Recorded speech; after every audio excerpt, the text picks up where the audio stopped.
Welcome to the Automation Anywhere Community Edition. To get started, click the download link in the email message you received upon submitting your request for the Community Edition. After the download completes, double-click the zip file and extract its contents.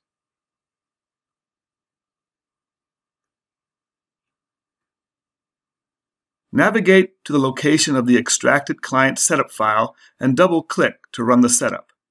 Allow the setup program to download any prerequisites if needed and proceed with the installation. Accept the license agreement and proceed.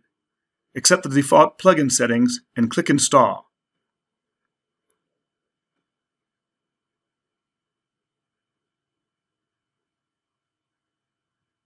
Upon completion, the Automation Anywhere client icon will appear on your desktop.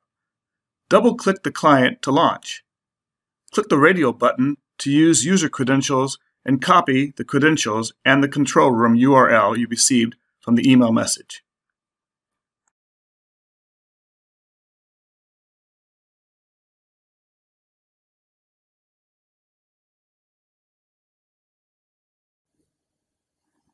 Click Login.